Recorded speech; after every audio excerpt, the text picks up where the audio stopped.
suis tellement contente de te retrouver aujourd'hui. Vraiment. C'est toujours un moment spécial, tu sais. Comme si on se retrouvait entre amis, autour d'un café. Tu vas bien? J'espère que oui. Aujourd'hui, j'ai envie de te parler d'un sujet qui, honnêtement, me touche beaucoup. Tu sais, cette habitude qu'on a tous de se comparer aux autres? Oui, même moi. Peut-être toi aussi parfois. C'est incroyable, non? On sait que ce n'est pas bon pour nous, mais on continue quand même. Tu t'es déjà demandé pourquoi on fait ça?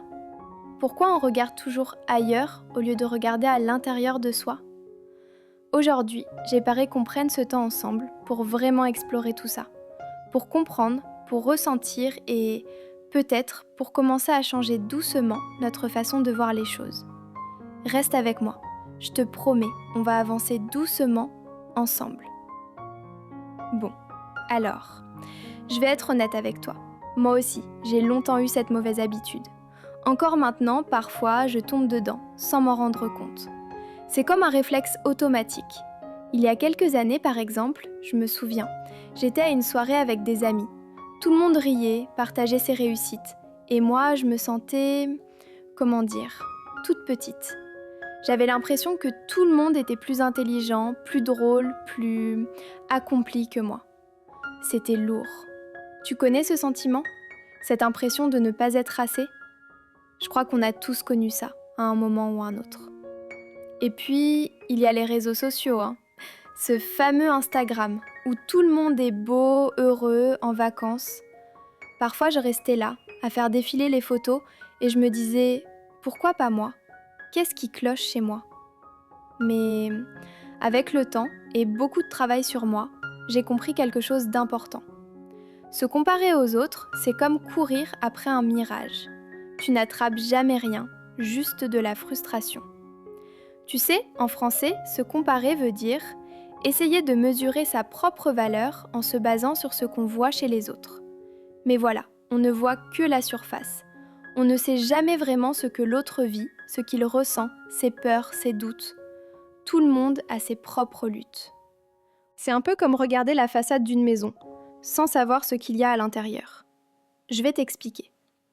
Il y a plusieurs raisons pour lesquelles on se compare. Parfois, c'est parce qu'on cherche à s'améliorer. Parfois, c'est juste une habitude, presque inconsciente. Et parfois, c'est parce qu'on manque de confiance en soi. Mais est-ce que ça aide vraiment? Franchement, non. Je me souviens d'une fois où je me suis comparée à une amie très proche. Elle réussissait tout, semblait tout avoir. La vérité, plus tard, elle m'a avoué qu'elle se sentait nulle à côté. 2 mois. Incroyable, non? On était toutes les deux en train de se comparer et de se sentir mal. C'est là que j'ai compris. On voit toujours l'herbe plus verte ailleurs, mais personne n'a une vie parfaite. Alors pourquoi est-ce qu'on continue? Peut-être parce qu'on a grandi dans une société où la compétition est partout. À l'école, au travail, même dans nos cercles d'amis. Il faut être le meilleur, la meilleure. Mais à quel prix? Et toi, tu te compares souvent? Est-ce que ça te fait du bien ou est-ce que ça te pèse parfois? Prends une seconde.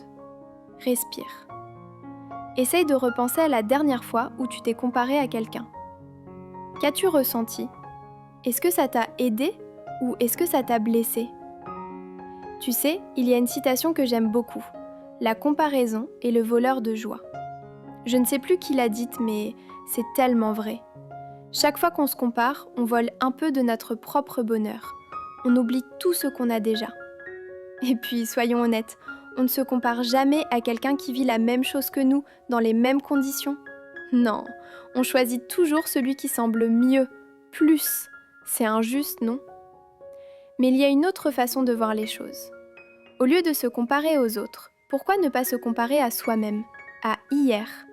Regardez le chemin qu'on a déjà parcouru, les progrès, même tout petits. Tu sais, il y a quelques mois, j'ai commencé à écrire chaque soir 3 petites choses dont je suis fière dans ma journée.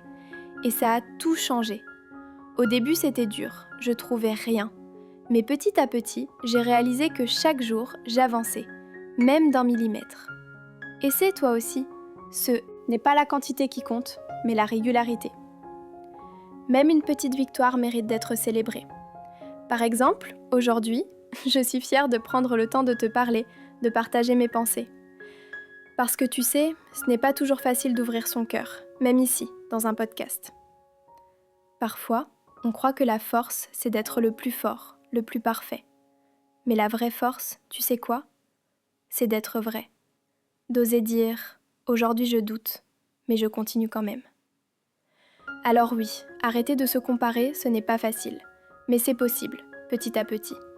Ce n'est pas une histoire de miracle, mais d'habitude. D'habitude à changer, un petit geste à la fois. Tu sais ce qui aide aussi ? Se rappeler que chacun a son propre rythme. Il y a des gens qui réussissent tôt, d'autres plus tard. Certains trouvent leur passion à 20 ans, d'autres à 50. Et c'est ok. Il n'y a pas de bonne vitesse, il n'y a que ton chemin. Et si, au lieu de te comparer, tu célébrais ton parcours ? Même si tu avances lentement, tu avances. C'est déjà magnifique. J'ai remarqué quelque chose. Quand on arrête de se comparer, on commence à voir les autres différemment. On les regarde vraiment, avec bienveillance. On se dit « Ah, elle a réussi ça, bravo !» Et moi, qu'est-ce que j'ai réussi aujourd'hui ? Tu sais, j'ai une amie qui est très sportive. Elle court des marathons, fait du yoga tous les matins. Moi, je préfère marcher, écouter de la musique. Avant, je me sentais coupable, pas assez sportive. Mais maintenant, je me dis « chacun son truc ».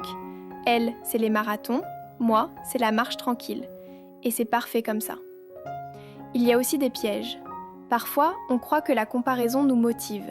Mais souvent, ça nous bloque, ça nous rend jaloux ou tristes. Attention à ça. Fais la différence entre l'inspiration et la comparaison.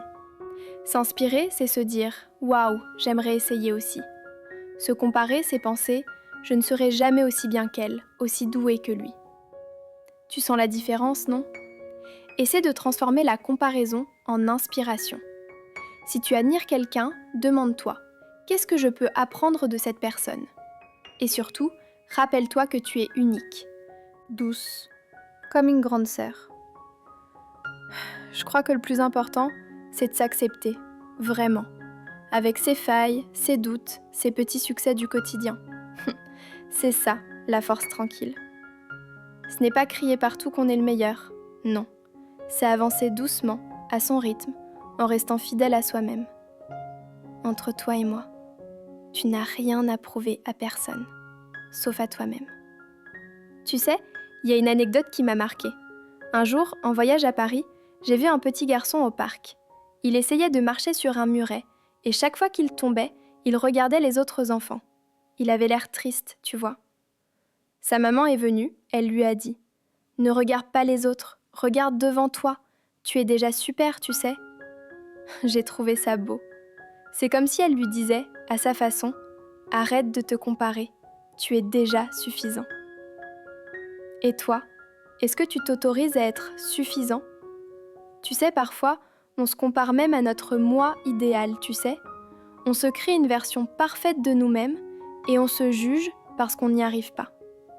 Mais cette version-là, elle n'existe pas vraiment. Ce qui compte, c'est la personne que tu es aujourd'hui. Alors, la prochaine fois que tu sens la comparaison qui arrive, prends une grande respiration. Rappelle-toi, tu fais de ton mieux et c'est déjà beaucoup. Tu peux aussi essayer de noter chaque jour une chose dont tu es fier. Ou alors, écrire une lettre à ton moi du passé pour lui rappeler tout ce que tu as déjà accompli. Ça fait du bien, tu verras. Et si jamais tu as envie d'en parler, de partager tes doutes, tes petits progrès, sache que tu n'es pas seul. On est tous là, ensemble, à avancer.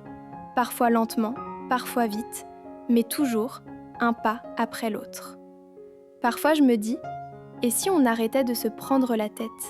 Si on apprenait à se célébrer, même pour les petites choses ? Pourquoi pas, hein ? Je crois que finalement, la vraie compétition, ce n'est pas avec les autres. C'est avec nos peurs, nos croyances, nos limites. Et chaque fois qu'on avance, même un tout petit peu, c'est une victoire. Tu veux essayer toi aussi ? La prochaine fois que tu te surprends à te comparer, arrête-toi, souris-toi et dis-toi « Je suis sur mon propre chemin et c'est parfait comme ça. » Merci d'avoir partagé ce moment avec moi.